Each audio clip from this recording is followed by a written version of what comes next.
안녕하세요. 부익남 구독한 뒤로 눈을 떠가지고요. 자가 마련하고 인생이 달라졌습니다. 늘 감사한 마음으로 영상 보고 좋아요 누르고 있습니다. 결국에 자가 마련이라는 거를 너무 의미 부여를 많이 하시는 것 같기도 해요. 이게 어찌 보면 우리나라의 또 구조적인 문제일 수도 있습니다. 사실 우리나라 정도 수준의 어떤 선진국이라면은 기본적으로 이제 뭐 코인이야 이제 최근에 뭐 만들어진 투자 자산이라고 사실은 뭐 공식적으로 인정받지는 못한 편이죠, 아직. 근데 인간의 어떤 자본주의와 이제 같이 가고 있는 그 중에 이제 공식적으로 이제 투자 자산이라고 인정받고 있는 게 이제 주식인데 우리나라가 참 유독 주식이 참 어려워요. 우리나라 보통은 자기 나라의 자국의 회사 주식에 투자를 하는 게 어찌 보면은 이제 당연한 거 아니겠습니까? 그래야지 또 주식 시장에 돈이 돌고 그러면서 뭐 벤처 회사 이런 것들도 발전하고 그래서 또 주식으로 또 대박이 난 어떤 뭐 부자들이 생겨야 또 창업에 또 열기가 생기고 그래서 또 젊은이들이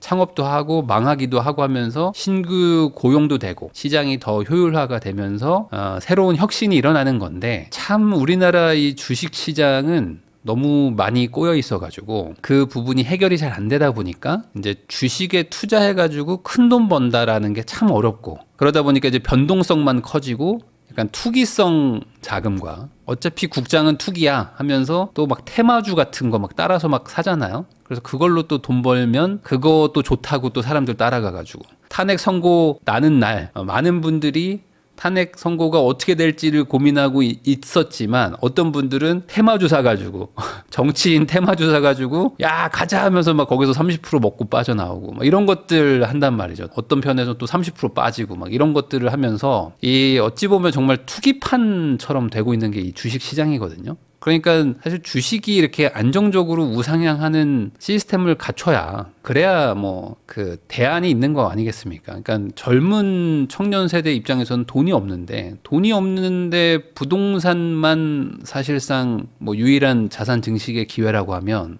젊은 층에서는 이게 좀 답답해지는 거죠.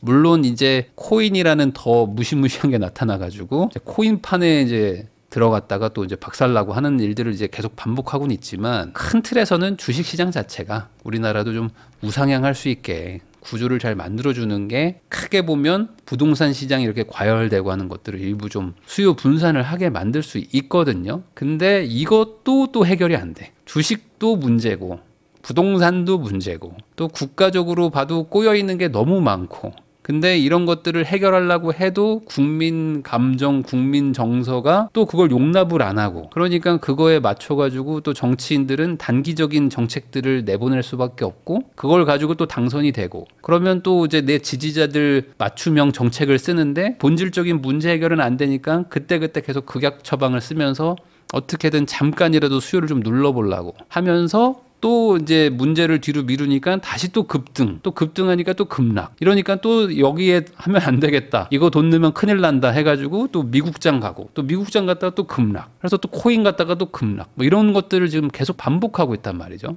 참 문제가 해결되면 좋겠지만 이게 해결이 참 쉽지 않은 것도 사실이고 그러다 보니 이 안에서 물론 잘 선택을 하셔서 돈을 버는 분들도 있겠지만 돈을 못 버는 분들이 훨씬 많으니까 그분들 입장에서는 또 답답해지고 그럼 여기서 어떻게 해야 되냐 우리나라는 답이 없다 하면서 떠나려고 해도 우리나라보다 더 좋은 나라가 몇 개 없거든요. 그리고 그 나라들은 대부분 우리나라보다 잘 산단 말이지. 더 잘 사는 나라에 이민 간다? 이게 쉽지 않죠.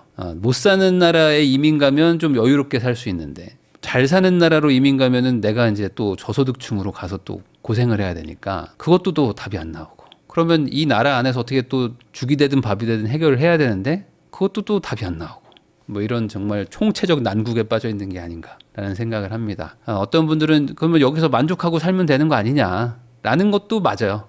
만족하고 살면 되긴 하죠. 근데 그 만족이 안 돼 우리나라 사람들은. 아직 그 전쟁 이후에 대한민국의 역사가 뭐 아주 오래되지 않았죠. 그러니까 이제 부모님 세대, 할아버지 세대만 올라가 봐도 기회의 땅이었는데 그때 그 기회를 놓쳐버린 바람에 지금 내 세대는 이렇게 됐다 이런 생각을 되게 많이 한단 말이죠. 그러니까 또 다시 한번 기회를 한번 잡아보고 싶고 뭐 안분지족이 안 되는 거지.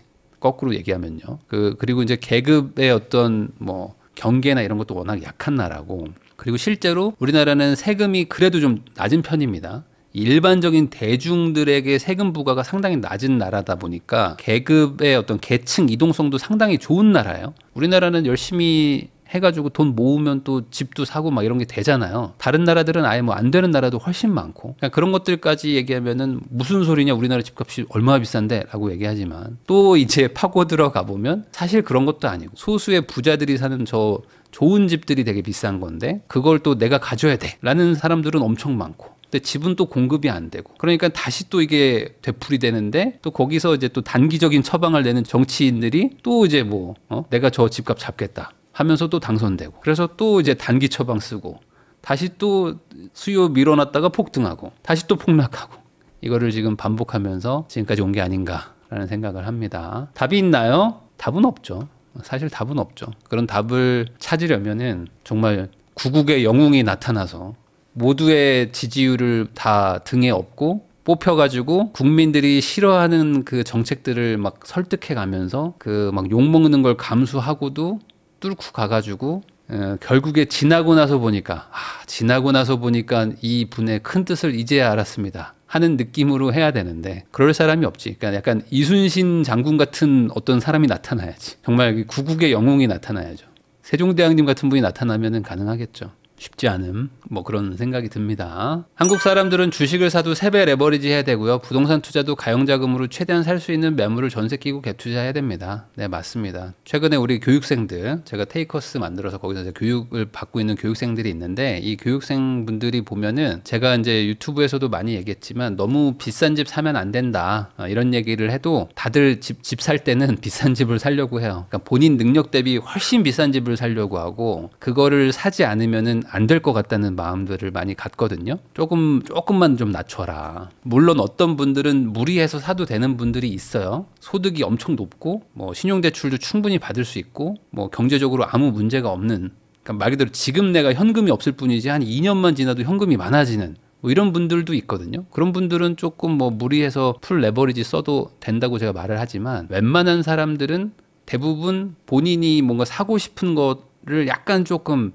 낮춰라 라고 말하는 경우가 훨씬 좀 많거든요. 그러니까 왜 그러냐는 거는 제가 몇 번이고 얘기했죠. 이 우리나라는 기본적으로 좋은 집을 사는 게 이 투자 결과도 좋은 경우가 많습니다. 그러니까 좋은 집을 사야 투자 결과가 좋은데, 좋은 집은 비싸요. 똘똘한 한 채 때문에 이미 비싸졌어. 2023년 1월이 가장 저점이었으니까 그때 제일 똘똘한 한 채, 자기가 살 수 있는 가장 똘똘한 한 채를 산 사람들, 소수의 사람들이 있죠. 그분들은 지금 많이 회복을 하면서 돈을 많이 벌었죠. 한 30%에서 한 40% 오른 사람들 많습니다. 한 1년 반 만에 집값이 내가 산 가격 대비 30-40%가 오른 사람들이 꽤 많아요. 2023년 뭐 초에 사신 분들은. 근데 그분들은 정말 소수잖아요. 그때 집을 사기가 쉽지 않았단 말이지. 그러니까 그때 지나고 나서 벌써 최저점 대비 30%, 20%, 30% 회복을 해버렸는데, 이제 살라고 하니까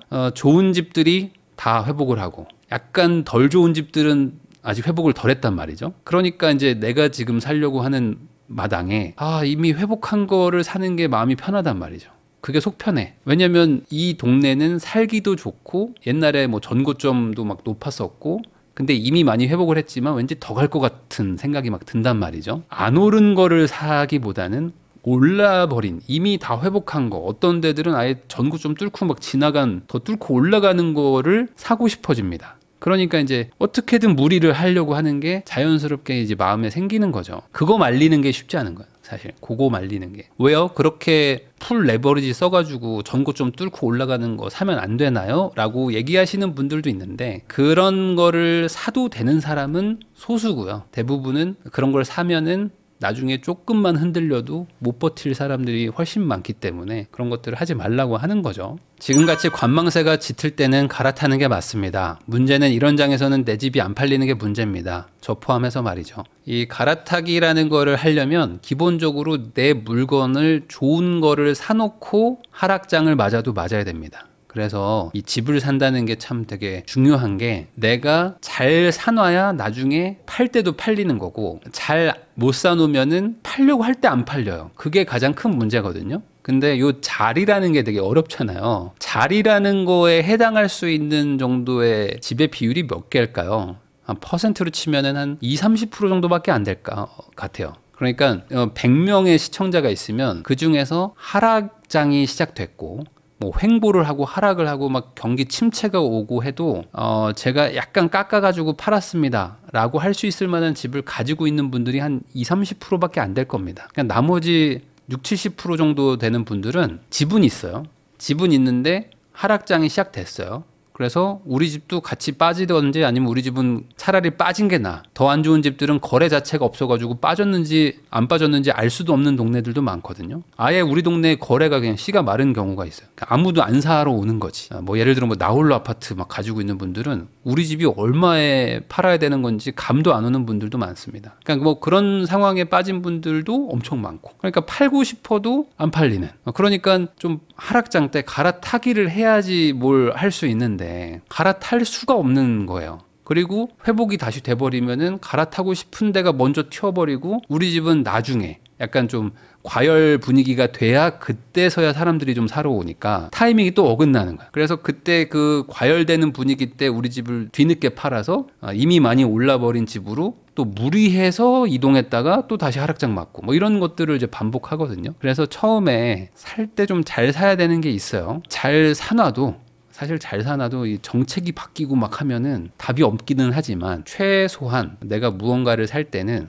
뭐 비싸게 사든 싸게 사든 이거는 그 다음 얘기고 최소한 어떤 실거주성이나 아니면은 대중적으로 좋아하는 집을 사는 그 이론 공부와 최소한의 어떤 현장 경험 요거는 가진 상태에서 집을 사셔야 되는데 세상 사람들이 다 그렇게 안 하죠. 대충 사는 사람들이 훨씬 많고 어떤 분들은 그냥 돈에 맞춰가지고 뭐 좋은 동네에 나홀로 아파트 사가지고 뭐 저는 그냥 여기서 한 10년 살려고요 라고 사놓은 다음에 한 2년 만에 갑자기 팔아야 된다고 막 갑자기 뭐 아이가 뭐 적성을 찾아가지고 뭐 이사를 가야 된다거나 뭐 이러면서 뭐 부랴부랴 팔려고 하는데 또 안 팔리고 뭐 이런 꼬이는 행위들이 많아지거든요. 이 집이라는 거는 정말 잘 좀 공부도 하고 좀 따져보고 뭐 그렇게 사도 나중에 이게 쉽지 않다.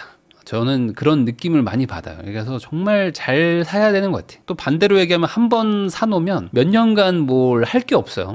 그러니까 최근에도 저희 뭐 교육생 한 분이 집을 샀는데 앞으로 뭐 2년에서 4년간 뭐 할 수 있는 게 하나도 없습니다. 어차피 있는 돈에 대출 받았고 뭐 이걸로 사서 대출 이제 앞으로 갚을 거니까 뭐 딱히 뭘 할 수 있는 게 없죠. 그냥 이제부터는 열심히 저축해서 뭐 이자 갚고 그리고 천천히 돈 모아가지고 나중에 뭐 또 갈아타기를 하든 아니면 뭐 실거주를 하든 뭐 이런 걸 하는 거죠. 좋게 얘기하면 인생이 되게 심플해지는 거고 그냥 단순해지는 거지. 이제는 뭐 투자 이런 건 난 뭐 모르겠고 은행에서 갚으라고 하면 갚으면 돼. 회사 출근해서 그냥 열심히 일하면 되고 그리고 이제 소득을 높이려고 뭐 이제 여러 가지 뭐 자격증을 공부하시든 아니면 뭐 이직 준비를 하시든 뭐 이런 걸 하면 되는 거니까 이제는 그냥 인생이 심플해지는 건데 반대로 그렇게 하는 거를 또 답답하다고 느끼시는 분들도 있겠죠. 저도 이제 부동산 투자를 오래 해보니까 부동산 투자가 좋은 점도 있고 나쁜 점도 있는데 투자하려고 마음 먹었을 때는 진짜 미친 듯이 막 해야 되거든요. 모든 뭐 일보다 다 최우선으로 여기에 집중해서 딱 그렇게 한 몇 달 하고 나면은 한 뭐 짧으면 2년, 길면 한 4년에서 한 6년 정도는 뭐 없어요. 그냥 사는 거야. 그냥 일상생활을 살고 다시 그때 뭐 이동을 할 때쯤 돼서 갈아타기 할 때쯤 돼서 그때 또 바짝 또 공부하고 뭐 이런 걸 반복하는 거니까 좋게 보면은 텀이 긴 투자를 해서 마음이 편합니다. 잠을 잘 자. 왜요? 대출이 이렇게 많은데요. 대출은 많지만 대출이라는 건 어찌 보면 이제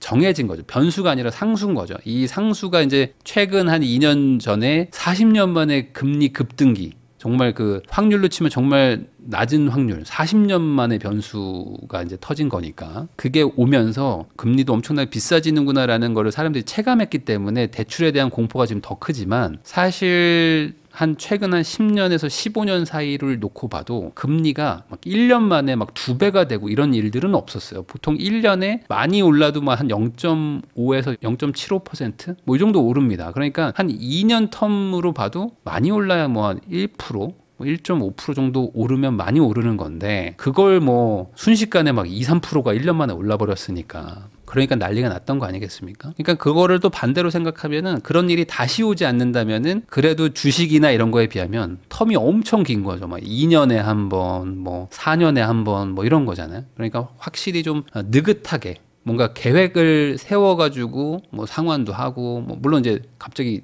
직장이 잘리면 안 되겠지만, 그건 주식이나 코인 하는 사람도 마찬가지니까 한결 좀 마음이 편하죠. 그래서 또 역설적으로 일반인들이 이 부동산 투자를 하면서 그나마 버틸 수 있는 게 아닌가, 뭐 이런 생각도 좀 합니다. 안녕하세요. 6천만 원 여유자금 있는 지방 빌라 월세 사는 20대 중후반 부부입니다. 빨리 결혼하셨네요. 월 저축 금액이 4,500 정도 됩니다. 부부 사업을 운영 중인데 2억 중반 아파트를 대출 끼고 사도 괜찮을까요? 2억 정도 대출 생각 중입니다. 지방에 빌라를 살고 계시면서 뭐 광역시가 아니라면은 뭐 굳이 뭐 지금 막 너무 급하게 살 필요는 없지 않나 라는 생각을 해요. 물론 지방에도 지금 소도시급들 중에서는 공급이 너무 부족해가지고 그 동네 신축급들 이런 게 막 순식간에 막 15% 20% 막 튀어버린 동네들이 있거든요. 뭐 제가 그런 동네를 모르는 게 아닌데 그런 데를 섣불리 사라고 말하기가 참 뭐한 게, 지방에 그 특히 이제 규모가 작은 소도시급들은 정말 타이밍 싸움을 많이 하거든요. 물론 거기서 실거주를 저는 뭐 계속 살 겁니다 라고 말하는 분들도 뭐 간혹 있지만, 특히 이제 젊은 부부들, 뭐 젊은 세대들은 지방 소도시에서 뭐 터를 잡고 쭉 살게요 하는 거는 공무원들 말고는 딱히 저는 많이 못 봤고, 조금 또 돈을 벌면 지방은 또 상대적으로 집값이 좀 저렴하잖아요. 또 조금 가지고 있다가 또 팔고 막 이동하려고 하는 그런 수요가 또 생겨요. 뭐 광역시로 간다든지 뭐 그런 수요가 생길 때 또 대응이 안 돼. 그게 좀 있어요. 그러니까 대응이 안 된다는 게 참 어려운 거야. 저도 지방에 15년 전부터 투자를 했었으니까 지방이 어떻게 움직이는지는 제가 그 누구보다도 잘 아는 편인데, 지방은 정말 그 바람이 불 때 정말 들어갔다가 잘 나오지 않으면 바람이 금방 꺼져. 바람이 금방 꺼지면 그 다음에는 뭐 내가 실거주 하는 사람이면 그나마 난데, 실거주 안 하는 정말 갭 투자자들은 정말 곡소리 납니다. 곡소리 나고요. 나도 나갈 건데 너도 하면서 옆에 다 같이 갭 투자한 사람들이 같이 나가려고 그래. 갭 투자 해놓던 사람들이 다 같이 떠나려고 하니까 실수요자들은 한정돼 있고, 그 실수요자들이 안 사주면 못 나가요. 못 나가니까 답이 없는, 그냥 같이 거기 또 묶여 있어야 돼. 다주택이나 뭐 이런 거라고 하면서 또 세금 막 중과하고 막 이런 것들을 하니까 팔고 싶지만 팔 수가 없는, 뭐 이런 게 되는 거죠. 지방은 고수의 영역이라고 해주셨는데 맞습니다. 그러니까 지방의 소액 투자는 진짜 고수의 영역이라고 봐도 될 것 같아요. 지방 소도시에 뭐 지금 수요와 공급이 뒤틀려 가지고 가격이 단기적으로 막 급등하고 하는 곳들을 뭐 미리 사놨을 수도 있지만, 근데 실거주 하는 사람들이나 저는 좀 사라고 하지, 갭 투자를 미리 또 여기서 선견지명을 가지고 투자하기에는 또 리스크가 있거든요. 일반적으로는 추천하기는 좀 어렵다. 지금의 시장 분위기에서는 나중에 뭐 다주택 규제가 뭐 확실하게 풀리고 뭐 정말 막 권장을 하고 뭐 일부는 뭐 취득세 감면이나 면제, 뭐 정말 양도세도 뭐 일부 감면해주고 뭐 이런 정도로 지방을 막 적극적으로 권장을 한다. 그러면은 좀 지방 소도시도 한번 해볼 수는 있겠지만, 지금 같은 구조에서는 굳이 그거를 해가지고 얻는 실익이 얼마나 큰가. 그리고 반대로 그걸 해가지고 만약에 묶여버렸을 때 어떻게 빠져나올 건데 라는 부분에 대해서 해소가 잘 안 되는 부분이 분명히 있습니다. 그래서 어떤 분들은 뭐 지금도 뭐 법인을 만들어 가지고 뭐 지방에 아파트 사서 뭐 천띄기라고 소위 말하는 이제 뭐 하나 사서 팔아 가지고 한 1,000만 원, 1,500만 원 벌려고 뭐 그런 거 단타치고 뭐 하시는 분들이 있는데, 그거는 저는 뭐 권하고 싶진 않아요. 그렇게 해서 돈을 벌 수도 있는데 그런 정도의 리스크를 감수할 정도로 도파민이 높으신 분들이라면 저는 코인을 하는 게 차라리 낫다. 코인을 하는 게 차라리 낫다고 봅니다. 차라리 숏을 쳐. 그게 나은 것 같아요. 연봉 10배까지 집 사도 된다고 했는데 대출 금액을 얘기하는 건가요? 집 가격이라고 하기에는 각자 가진 현금이 다 다를 것 같아서요. 연봉 1억에 현금 10억 있습니다. 현금 10억이 있어도 가능하면은 연봉 1억의 10배 정도니까 한 10억 정도 집을 사는 거를 저는 추천합니다. 그러니까 왜요? 저는 현금이 10억이 있는데 대출 받아가지고 연봉 1억이면 대출이 또 한 5, 6억 나오거든요. 그러면 10억에 6억 얹어가지고 대출 6억 받아서 16억짜리 집 사면 안 됩니까? 라고 하실 수도 있는데, 그걸 별로 추천하지 않는다는 거예요. 그건 제가 이제 그동안의 사연에서 답변을 드렸죠. 너무 비싼 집에 가서 실거주하는 게 무조건 행복하지는 않다. 그렇게 해가지고 16억짜리 집이 10억짜리 집보다 더 많이 오를 수 있잖아요. 뭐 그것도 맞는 얘기입니다. 그것도 맞는 얘기인데, 내가 가진 모든 돈에다가 대출까지 왕창 얹어가지고 그걸 또 굳이 실거주하는 집에다가 넣어가지고 내가 그 집에 거주하면서 사실상 그 대출을 해결할 수는 없죠. 나는 상환을 뭐 몇십 년에 걸쳐서 할 거니까 이 집을 뭐 전세 주고 나가가지고 대출을 상환할 수는 있지만 실거주 하다가 또 전세 주고 나는 또 다른 집으로 간다? 이것도 쉽지 않고 제가 뭐 그런 거를 고민 안 해봤던 사람도 아니고 투자도 하면서 다양한 경험들을 하지 않았겠습니까?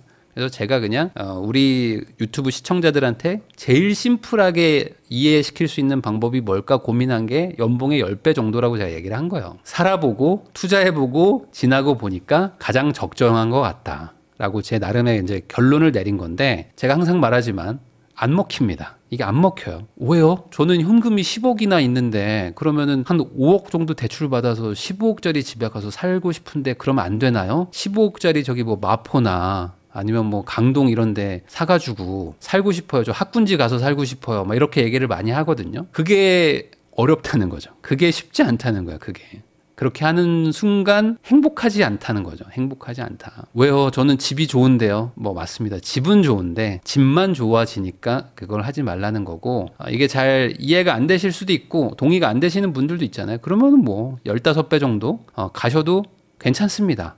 다만 이제 선택에 따른 어떤 리스크나 이런 것들이 이제 생길 텐데 그걸 또 감수하고 잘 지내는 분들도 있으니까 뭐 무조건 하지 말라는 건 아니고 일반적으로는 10배가 거의 뭐 최대치다라고 얘기를 합니다. 항상 말하지만 최대치라고 얘기를 하니까 그걸 기본이라고 생각하고 연봉 1억이니까 10억짜리 사야 되는구나 라고 또 이해하시는 분이 있는데 그러지 말라고 제가 몇 번 얘기했죠. 정말로 마음 편하게 사는 집은 한 대여섯 배 정도예요. 연봉 1억이면 한 5, 6억짜리 집에 사시면 정말 마음 편하게 살 수 있습니다. 마음 편하게. 5, 6억짜리 집에 실거주하고 남는 돈 가지고 뭐 다른 투자를 하시면 제일 마음이 편하고 사는 만족도도 높고 전반적으로 금전적인 어떤 스트레스나 이런 게 좀 덜해지는데 문제는 거기에 만족을 못해. 만족이 안 됩니다. 제가 연봉이 1억인데 5억짜리 집에서 살으라고요?